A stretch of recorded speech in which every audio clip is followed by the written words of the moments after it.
Namaste everyone. We just had our weekly Siddha Tantra Satsang, Siddhas and Siddha Dharam, and it was asked about Kaulantak Peeth, and we thought that we would talk about Kaulantak Peeth in a video, and it just happened that today we are talking about it in a live video, so for everybody to see. Not sure if everybody can comment on it. Maybe we should have comment on for everybody also. And if you have any questions, I don't know if I'll be able to look at it. I have a computer here, and maybe I can look also. But more importantly, it's an inspiration that I had about talking about Kolantak Peeth and what is Kolantak Peeth and the significance of Kolantak Peeth. And I'm not able to see where to change the setting for the comments.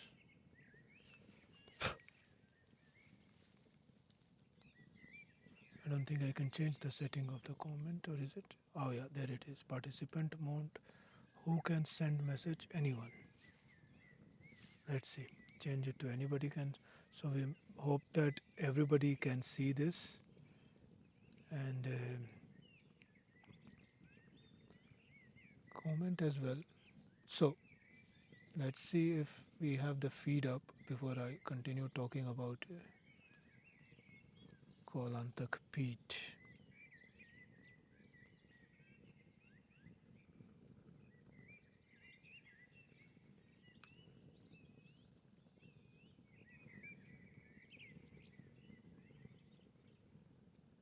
Namo Adeshji. Okay, so pranams, therefore, so people can see and good. So after a technical hurdle of going live for the whole world, here we are, and yeah, so we had this inspiration to say a little bit about Kaulantak Peeth and what is Kaulantak Peeth,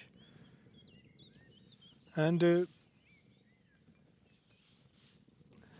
when one talks about Kaulantak Peeth, then one has to understand that it's a very vast term, that what Kaulantak Peeth is. It refers to a very wide domain, and it's almost nearly impossible to define in limited words. The ancient name of Kaulantak Peeth is Kulant Peeth, which means Kul. Kul means tradition or a lineage, and Ant means its termination. So the word Kaulant was formed from that. Kaul means a tradition, and Ant means where it ends. So all tradition come to an end there in Kulant Peeth or Kaulantak Peeth. So Kaulantak Peeth is a place where all lineages or kul ends. Why?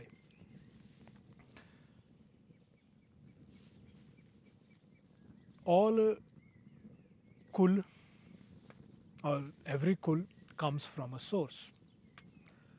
The place from where it originates, a kul originates, is called agam, meaning the source. And where it proceeds, where the kul proceeds, that becomes the domain of that knowledge. Then, from where that knowledge went, questions also arise from that place. And when the questions are returned, to the place where it originated and answers are returned to those questions, then in that entire activity between Agam, the source, and Nigam, the codified knowledge, in between this Agam and Nigam, many kala or art and streams of knowledge emerges, which are then further divided. The source itself gets divided, and from this multiple kul or spiritual lineages are created. The first kul was Shiv, but Shiv is not considered a kul. Why is Shiv not considered one as a kul? Because Shiv is the source of all. Shiv is beyond all this. From that source, many lineages are born, and these lineages spread through the entire cosmos and onto the earth. Shiv Kul is Shiva's Kul is not even a Kul, so that is why it's often referred to as Akul. And from that, many different Kul have emerged, and now this knowledge goes to different places of the cosmos and the earth, even in the Sukshma Jagat or the subtle worlds. And from the subtle world and the Sukshma Jagat, it comes into the Sthul or the gross material world as well, because it is Shiva's knowledge. And because it is Shiva's knowledge, it did not remain confined to just one realm. It also went into those parts of universe that we do not even know about. Vijnanatit, you know, realms where there is no knowledge about. Shiva's knowledge went there as well. And when it arrives in the material plane, the gross reality or the Sthul Jagat, so Sukshma Jagat and Sthul Jagat, sublime spiritual realms and material gross realms. And in both of them, different lineages and divisions into different characteristics of energy and knowledge happened. And all this knowledge spread into various parts of the cosmos. And when from those different parts of the cosmos, when it begins to reverse, meaning when it returns to the source, then the knowledge again concludes or comes together at a single place. But the value of that knowledge when it returns to its source becomes zero.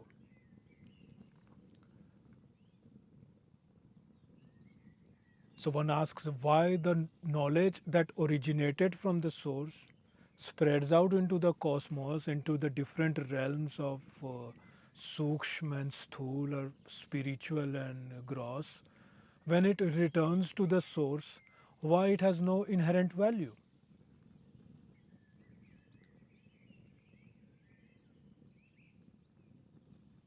Because by that time, the knowledge that originated from the source and went to the universe and returned to the source is continuously producing a new knowledge all the time. And the knowledge that reflects back after the whole traveling through the universe, when it returns to the source, it has no inherent value because new knowledge is being generated from that source all the time.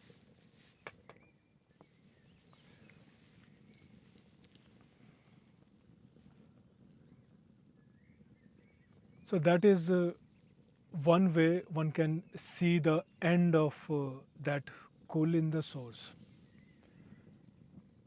For the rest of the universe, that knowledge is very important. By learning that knowledge, one can reach its very source. But when you reach that source through that knowledge, through that particular lineage, or through a specific spiritual practice, then once you have arrived at the source, that path or that lineage or that stream of knowledge holds no further utility for you, no further use for you. Its use ends there. It's only meaningful until you reach the source.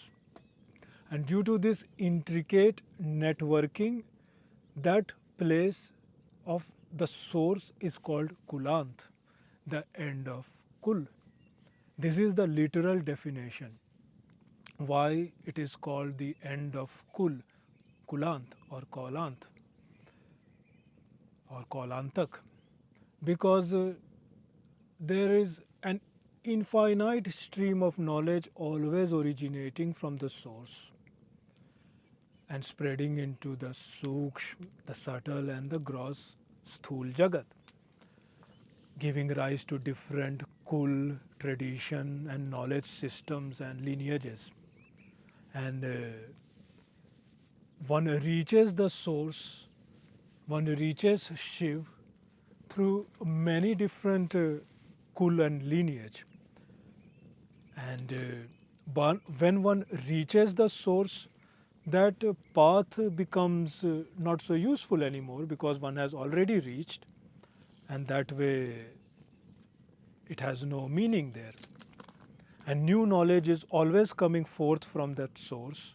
So the knowledge is also old knowledge. There is new knowledge being created all the time at the source. And that is why, for these reasons, it is called as Kulantak or Kaulant or Kaulantak. So that is what we talked about as the literal definition. Then comes the idea about the physical realm, that yes, Kaulantak Peeth is also arrived in physical realm as well, in the gross material world as well. So one has to understand it in two ways. First, that yes,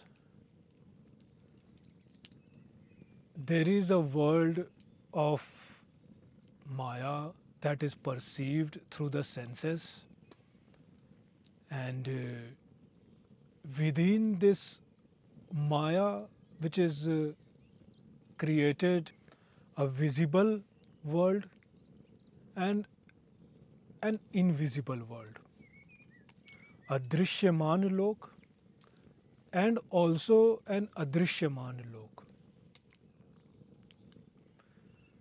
In the visible world, if one looks at, then in Himalaya,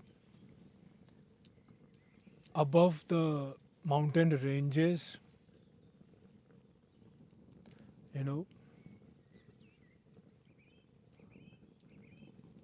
there are, for example, if one looks at Shiv, okay, Shiv has many names. Shiv is also called as Pashupati. Shiv is also called as Lakulish. Shiv has many names. But Shiv doesn't have a specific name of his own. We refer to Shiv as Lakulish, as Pashupati, and so on. But Shiv doesn't have a name. Shiv is a being who is also called as Anam, the one without name or the nameless one.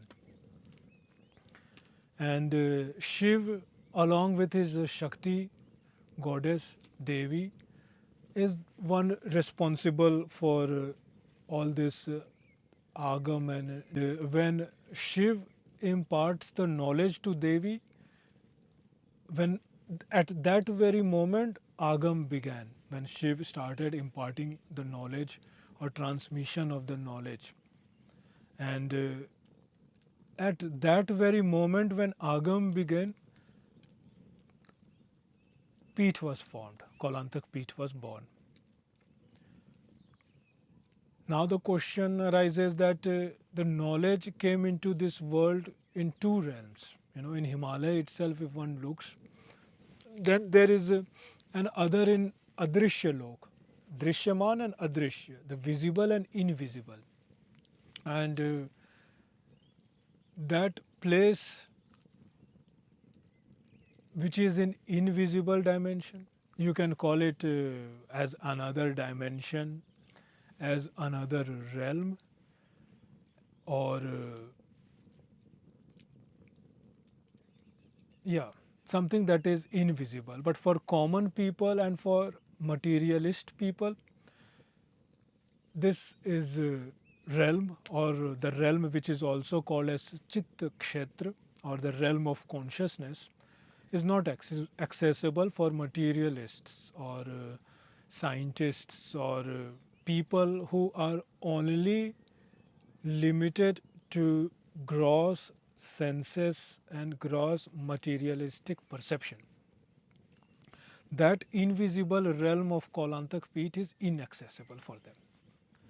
Now there is this another part which is in the visible realm, or the sthul part, or the gross physical part of Kaulantak Peeth, and that physical realm of Kaulantak Peeth is very vast and is fragmented from the mountains near Russia, Ural Mountains, the whole mountain chains from that area coming towards some portion of Azerbaijan, Afghanistan, Pakistan, up till Myanmar, Burma, and covering the Himalayan mountain ranges up Tibet and some parts of Mongolia as well. That is the physical realm, or the gross manifestation of Kaulantak Peeth. In India, you can see the presence of Kaulantak Peeth in Himachal Pradesh, in Kulu area, where the river Vipasha or Beas river and Tirthan river flows. Now it is said that below that region, slowly that area transitions into Jalandhar Peeth. That's why the regions in Himalaya, especially around Dharamshala area in Himachal, are considered part of Jalandhar Peeth.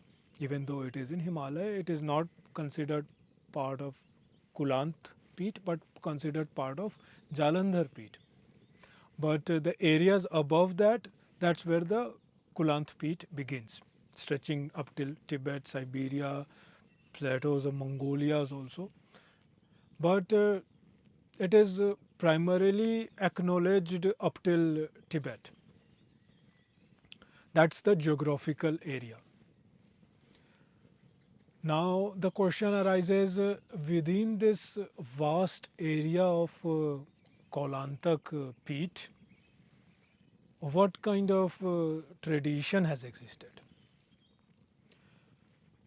The simple answer to that is that within Kolantak Peeth, there is no one region's ideology or a single person's doctrine has ever dominated.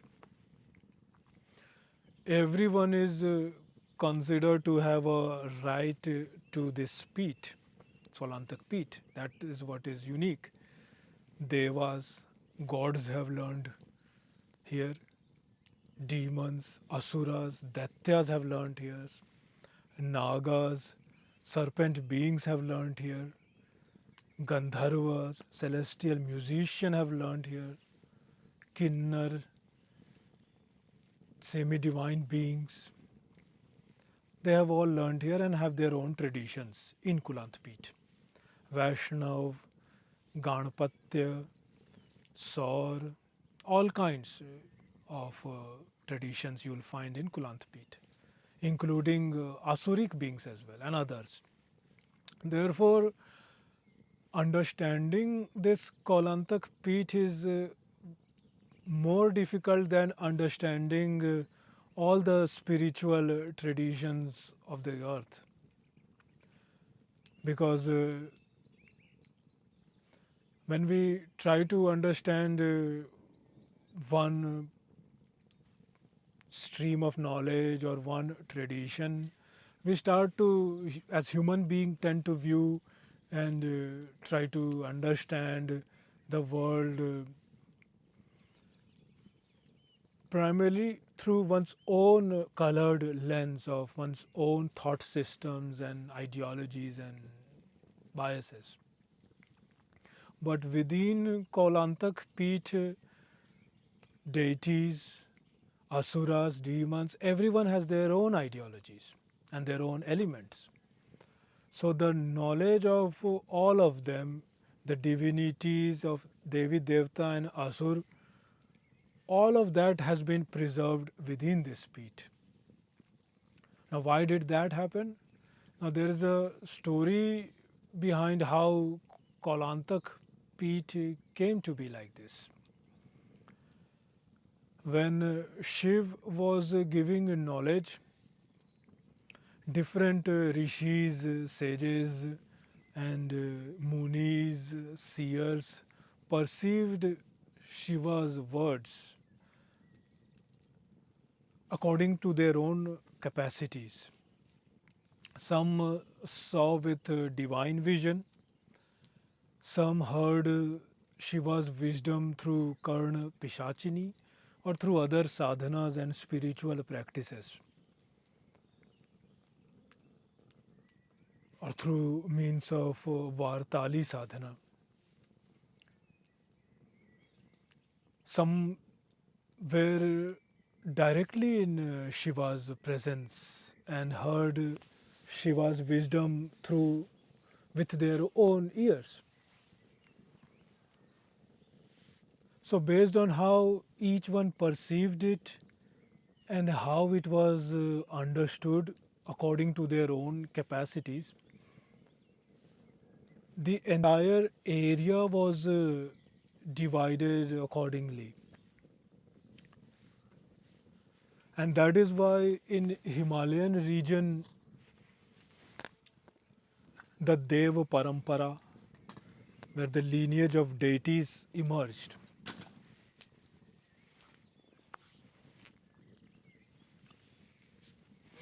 If you see that in Dev Parampara in Himachal, Uttarakhand and Nepal area, you will to a large extent the erstwhile born tradition, you will see that each village was assigned a Peethadipati or a chief deity, a Devta presiding over that village. And along with that deity, around 3-4 other deities were also established for that village. So a network of deities were created across throughout the Himalaya, and this way one can see that certain specific deity came to be known, that okay, that deity holds such and such vidya or knowledge streams and different form of specific form of knowledge. And the minor deities alongside had encoded esoteric vidyas from that lineage of that deity, and they were these esoteric vidyas and knowledge wisdoms were taught to the elders and the ancestors. But the key to decoding these vidyas or the wisdom tradition was not given to them when it was being taught to the elders or the villages. They were, it was not given to the villagers the key to decode that vidya, but the Vidya or the knowledge tradition was told to them, and it was told that okay, the villagers were told that only limited thing that they must connect to this specific deity and engage in the worship or puja or the practice or parasadhana or devotion or aradhana of that specific deity.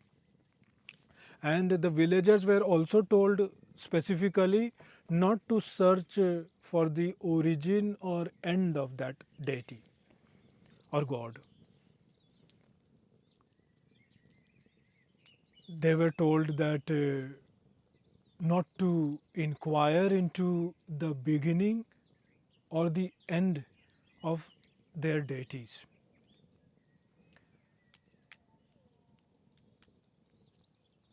The instructions that were given to the people, the villages in Himalaya, all villages, different villages, different deities, and they were instructed to worship their own village deities and not seek the start and end. Yogini mandals were present beforehand, and but to activate the connection with the deity and connecting through the Yogini mandal, the Guru mandal has to be invoked. The gurus of the Upaguru mandal or the present Guru mandal are required for that. And without the gurus, that connection could not be established.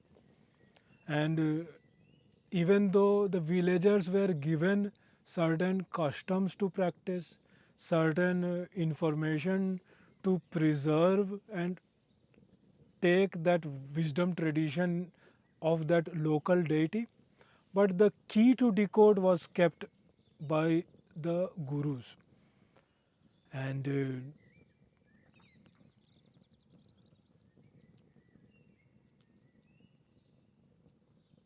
the tradition of knowledge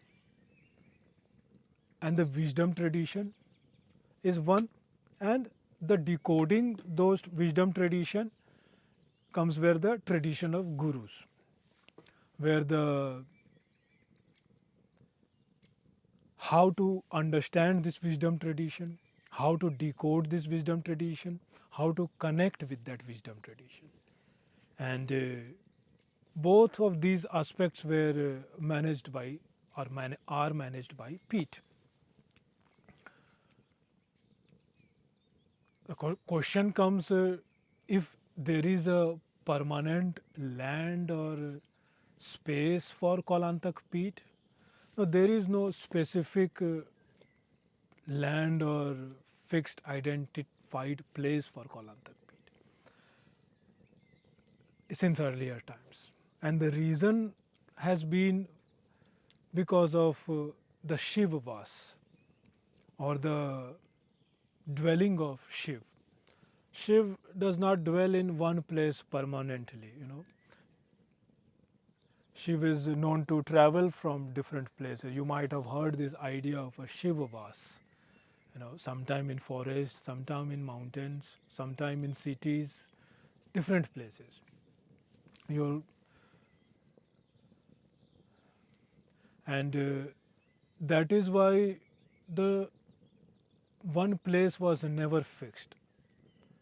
But the responsibility to carry forward the knowledge of Kolantak Peeth was defined. Before Kali Yuga came, the current age that we are living in. Before Kali Yuga, rishis and munis were handling this wisdom tradition and maintaining the wisdom tradition and imparting that to the villages and the guru tradition in that. But when Kali Yuga came, certain specific set of beings came to limelight, and took forward this activity. And they were Siddhas. Even though Siddhas did exist in earlier times, like if you, some many people think that there is no mention of Siddhas before, few centuries, but that's not true. Siddhas have been known to exist in their own way in Satyuga and in Treta Yuga as well. You know, you will find many stories in the scriptures as well. For example, there is this famous story of King Janak, the father of you know King Janak. So even though Siddhas existed before that, they had their own systems, and let's not get into that. But when Kali Yuga came, then Siddhas brought forward in limelight their own tradition, and that is what Siddhas did in Kali Yuga. And one great Mahasiddha is responsible or given maximum credit for this is Mahasiddha Matsyendra Nath ji. Machinder Nath ji, also one call in Deshaj or vernacular way. Now, Mahasiddha Matsyendra Nath ji Maharaj is considered an incarnation of a very ancient sage, a rishi, known as Hiranyagarbha Rishi ji. And Mahasiddha Matsyendra Nath ji is considered an incarnation of him. It's very difficult to give the definition of Kaulantak Peeth in simple terms, so that's why we are approaching it in different ways. Now, another way one looks at it is by understanding the presiding deity of Kaulantak Peeth, or Kula Devi. Now, we talk about Kula Devi ji, but the real name of Kula Devi ji is Kula Devi, and she is called Kula Devi because goddess Kurukula is believed to be doing penance or tap, austerities on snowy Himalayan peak, and even though it's very cold or intense cold there, when this goddess does her penance, light emerges, and because of that heat is generated, and as a result snow melts, and that snow melts and turns into stream, and these streams were called as Kul or Kud. So Kula Devi began to be worshipped as a goddess of these mountain streams, and that's the mountainous regions became streams and all became prominent sacred spots, and they became to be known as this abode of Kula Devi or Kulaja Devi even. And from the word Kula itself, you will find that the name of a region called Kulluta or Kulu comes to light. And it is the same Kula Devi or Kula Devi or Kulaja Devi, and this Devi also manifests in three forms, Kurukulla, Vikulla and Sukulla, and from her name comes Kulluta, and this is why this peeth also is known as Kaulantak Peeth. And for the local name, this Kula Devi's place became known as Kullu. And Kullu, you might have many know or many have heard that it's a large area in Himachal Pradesh, and it's a mountain chain. One can see from Manali area, Jalori Jot area, and Bhrigu Bhrigu Parvat, and Indrakil Parvat, now Indrasan Parvat, and all these places is where it starts. This Kulu or Kaulantak Peeth region. And all this area were known as Kulluta Desh or Kulluta Mandal of Kula Devi. So this entire area came to be regarded as the domain of Kula Devi. But the central village is named as Kullu, and in physical geographical term, where this river meets uh, in Bhuntar area, where this Bipasha, Byas river and Parvati river meets. This confluence is there where two rivers meet, and this Sangam or confluence is very important area in terms in perspective of Kaulantak Peeth. So in modern times, because of the vastness and all encompassing traditions and different dynamic regions within the Himalayan mountain ranges from such vast geography, when in modern times, when the current head of Kolantak Peeth, who is known as Kolantak Nath, when he realized about the current state, then under the guidance of his guru, the previous head of Kolantak Peeth, the Kolantak Nath before the present Kolantak Nath, then this sacred temple area was created in a village called Kotala in above Bali Chowki area near a great Jogini's temple, Chavali Mata temple. And that is where a center was established under the guidance of two successive Kaulantak Nath. And there are more mystical reasons behind it about sadhanas there done by Kaulantak Nath and his guru, the Kaulantak Nath before him, Mahasiddha, in the tradition of Mahasiddhas.